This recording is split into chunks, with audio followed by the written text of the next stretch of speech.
স্বপ্নের দেশ আমেরিকা, যে নামটি শুনলে সবার চোখে ভেসে ওঠে New York, Las Vegas, Los Angeles, Washington ডিসির মতো আলো ঝলমলে এক শহর।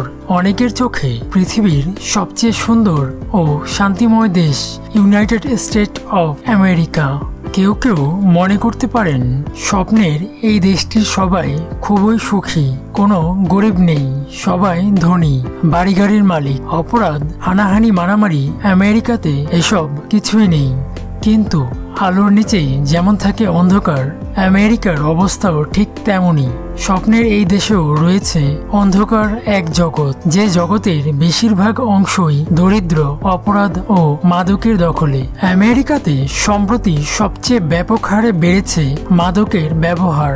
এমন কোনো মাদক নেই যা আমেরিকাতে পাওয়া যায় না। হাত বাড়ালেই মেলে কোকেইন, হেরোইন, গাঁজা, ইয়াবা ও এলএসডি সহ সব ধরনের মাদক। সম্প্রতি দেশটিতে আরও একটি মাদক ছড়িয়ে পড়েছে, প্রাণঘাতী সিনথেটিক এই মাদকের নাম ফ্যান্টানিল, যা হেরোইনের চেয়ে 50 গুণ আর মরফিনের তুলনায় 100 গুণ বেশি শক্তিশালী। আমেরিকার জাতীয় মাদক অপব্যবহার ইনস্টিটিউটের তথ্য অনুযায়ী অতিরিক্ত মাদক গ্রহণে দেশটিতে প্রতিদিন প্রায় 250 জন মানুষের মৃত্যু হয়। প্রতি ঘন্টায় এর সংখ্যা প্রায় 11 জন। মার্কিন ন্যাশনাল লাইব্রেরি অব মেডিসিনের ওয়েবসাইটে প্রকাশিত এক প্রতিবেদন মতে দারিদ্র্যসীমার নিচে বসবাসকারী ব্যক্তিরাই অতিরিক্ত মাদক সেবন করে থাকেন। এছাড়া স্কুল, কলেজ, বিশ্ববিদ্যালয়ের শিক্ষার্থীরাও বিপুল পরিমাণে মাদক সেবন করে থাকেন। সিএনএনের এক প্রতিবেদন মতে চলতি বছরের প্রথম মাসেই ওয়াশিংটন ডিসির বিভিন্ন স্কুলের বেশ কয়েকজন শিক্ষার্থী ফ্যান্টানিলের ওভারডোজের কারণে মারা গেছেন, যাদের বয়স প্রায় 14 থেকে 18 বছর। এছাড়াও প্রতিদিন আমেরিকার পথে ঘাটে, রাস্তায় রাস্তায় অসংখ্য যুবককে মাদক সেবন করে পড়ে থাকতে দেখা যায়। তারা শুধু নিম্ন শ্রেণীর পরিবারের সদস্য নয়, অনেক ধনী পরিবারের ছেলে মেয়েকেও দেখা যায় মাদক সেবন করে রাস্তায় পড়ে থাকতে। গত বছর আমেরিকাতে প্রায় 5,60,00,000 ফ্যান্টানিল ট্যাবলেট জব্দ করা হয়। সেই সঙ্গে আইন শৃঙ্খলা বাহিনী 10,000 পাউন্ড ফ্যান্টানিল পাউডার জব্দ করে, যা দিয়ে 37,90,00,000 ট্যাবলেট বানানো সম্ভব। জব্দ হওয়া এই ফ্যান্টানিল দিয়ে আমেরিকার সব নাগরিককে হত্যা করা সম্ভব বলে মনে করে দেশটির মাদক বিষয়ক প্রশাসন, ড্রাগ এনফোর্সমেন্ট অ্যাডমিনিস্ট্রেশন। এখন আসি দরিদ্রতার কথায়।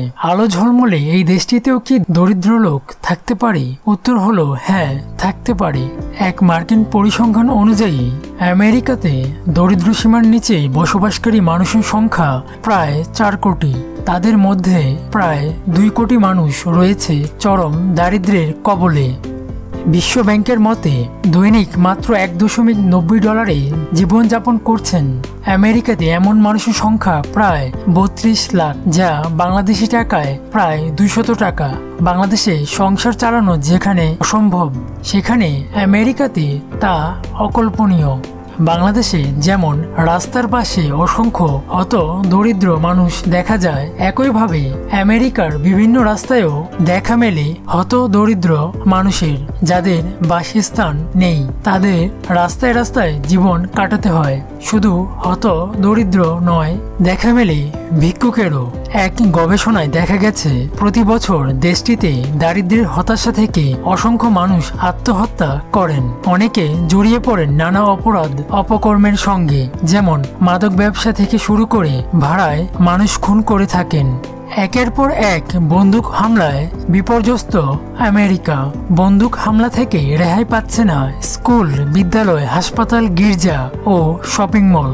আর অবিশ্বাস্য হলেও সত্য যে দেশটিতে গড়ে প্রতি 5 সেকেন্ডে একটি আগ্নেয়াস্ত্র তৈরি হয়। প্রতি 14 মিনিটে সেই আগ্নেয়াস্ত্রের গুলিতে একটি প্রাণ যায়। বিশ্বের মোট হ্যান্ডগানের 3 ভাগের 1 ভাগই মার্কিনদের হাতে। বাংলাদেশে যেমন লবণ কেনা সহজ, তেমনি আমেরিকাতে হ্যান্ডগান বা বন্দুক কেনাও সহজ।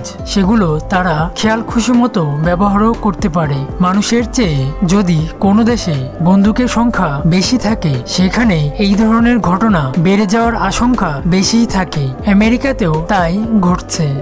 মানুষ সৃষ্টির সেরা জীব। ধর্ম আর বর্ণ নির্বিশেষে সবাই মানুষ। তবে আমেরিকাতে শরীরের বর্ণের ওপর অনেক কিছু নির্ভর করে। দেশটিতে গায়ের রং নিয়ে বর্ণ বৈষম্যের শিকার হয়নি এমন মানুষ খুঁজে পাওয়া দুষ্কর। পরিবার, স্কুল, কলেজ, কর্মজীবনে সর্বত্র শরীরের বর্ণ নিয়ে যন্ত্রণা বয়ে বেড়াতে হয়। সাধারণ মানুষ থেকে শুরু করে আইন শৃঙ্খলা বাহিনী সবার মধ্যেই রয়েছে বর্ণবাদী আচরণ। বর্ণবাদ এমন একটি বৈষম্যমূলক আচরণ যা মানুষের মধ্যে বিভাজন ও পার্থক্য তৈরি করে। যদি আপনাকে প্রশ্ন করা হয় মেয়েদের জন্য কোন দেশ বেশি নিরাপদ, কোনো পরিসংখ্যান না জেনেই অনেকে হয়তো বলবেন বাংলাদেশে নারীরা অনিরাপদ, আমেরিকার নারীরাই সবচেয়ে বেশি নিরাপদ। তাহলে আপনার ধারণা সম্পূর্ণ ভুল। পরিসংখ্যান দেখলেই তা স্পষ্ট হবে। জাতিসংঘ প্রকাশিত ওয়ার্ল্ড ক্রাইম ট্রেন্ড রিপোর্ট বলছে প্রতি বছর সবচেয়ে বেশি ধর্ষণের ঘটনা ঘটে আমেরিকাতে। 10টি দেশের তালিকায় 1 নম্বর অবস্থানে আছে দেশটি, দ্বিতীয় স্থানে রয়েছে ভারত। এই তালিকায় 10 নম্বরেও নেই বাংলাদেশ। এক প্রতিবেদনে বলা হয় প্রায় 35% নারী 18 বছরের আগেই ধর্ষণের শিকার হয়। অন্যদিকে প্রতি 7 জনে একজন পুরুষ শারীরিক নির্যাতনের শিকার হয় এবং 71 জনের মধ্যে একজন পুরুষ ধর্ষিত হয়েছে বলে প্রতিবেদনে জানানো হয়েছে। এবার আসি গণহত্যায়। আমেরিকা গণহত্যার দিক দিয়েও পিছিয়ে নেই। গণহত্যা হলো সেই হত্যাকাণ্ড যখন কোনো একটা ঘটনায় 4 জন বা তার অধিক সংখ্যক মানুষ মারা যায় এবং হত্যাকাণ্ডের মাঝে কোনো বিরতি থাকে না। গণহত্যা সাধারণত একটি নির্দিষ্ট স্থানে ঘটে যেখানে এক বা একাধিক মানুষ অন্যদের মেরে ফেলে।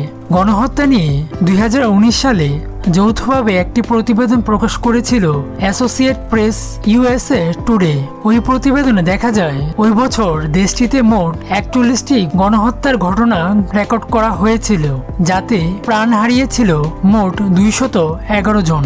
41টি ঘটনার মধ্যে 33টি আগ্নেয়াস্ত্র জড়িত ঘটনা ছিল বলে জানিয়েছে গবেষকরা।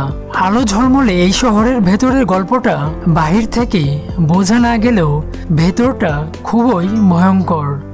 আলো ঝলমলে এই শহরের গল্পটা আজকের মতো এতটুকুই। ভিডিওটি ভালো লাগলে লাইক, কমেন্ট, সাবস্ক্রাইব করতে ভুলবেন না। ধন্যবাদ।